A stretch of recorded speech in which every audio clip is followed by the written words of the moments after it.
Let's go through question 10 in this video and let's work on the concept of differentiability and continuity. So in this webcast, let's solve part A, which says, is the function continuous or not? That's the question. So let's recall briefly, what is a continuous function? That would happen when we have a defined value for any x. So we must have defined values. We must have actual results when we plug in x into our function and we take out a y. Now, in our case, we have a piecewise function, which means we have a certain shape if this criteria satisfies, so if x is less than or equal to -3 or x is greater than or equal to 1.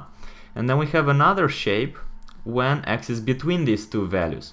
Now, whenever we solve questions about continuity with piecewise functions, because they are the hardest, always have a signal in your mind that if we have these values, consider them like critical values, like special points that we'll have to investigate, because we can calculate we can see whether a function is continuous overall, but then we must know for sure if that happens also at these special points.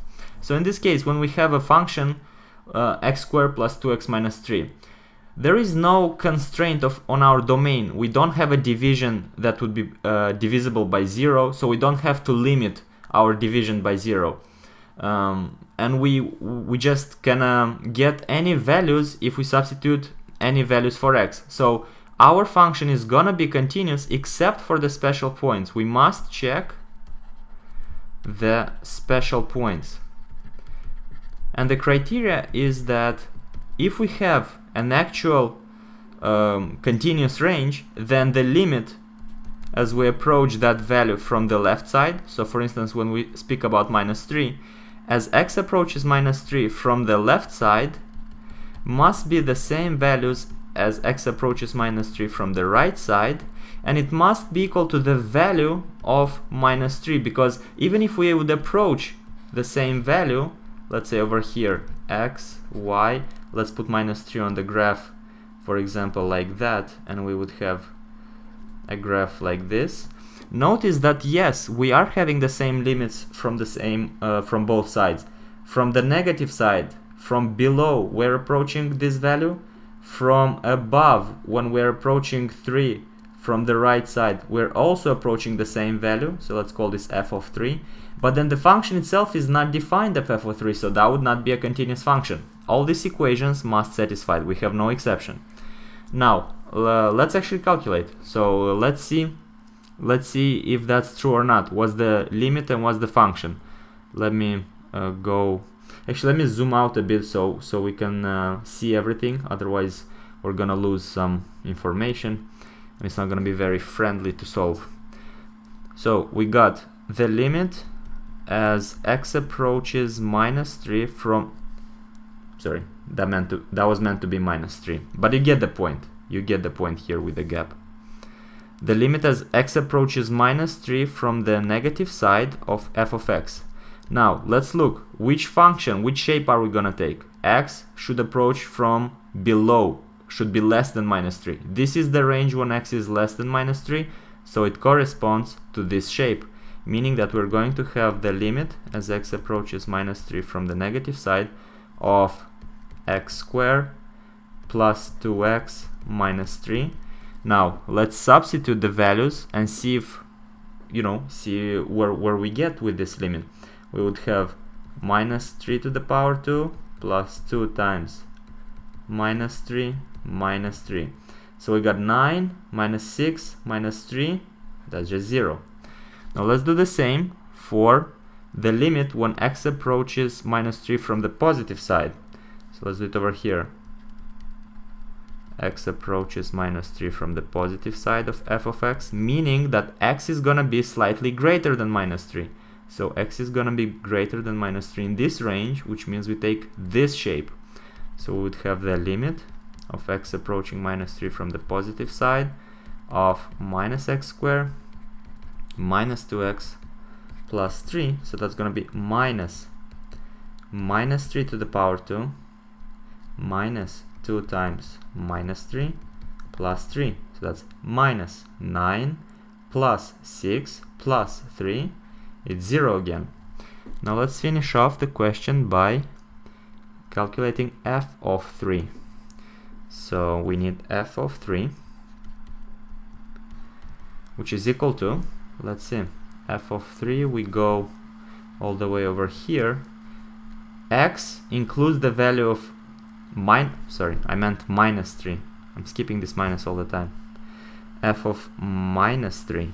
What is the value of f of minus 3? Well, it belongs over here when x is equal to minus 3. That's the range that we include. So it's gonna be minus 3 squared plus 2 times minus 3 minus 3, and that's gonna be 0 again. So the value of the function at the point of minus 3 is 0. What can we conclude from here? We have the same values, so our criteria for continuity works, meaning that the function f of x is continuous at this special point. So it is continuous at x equals to minus 3.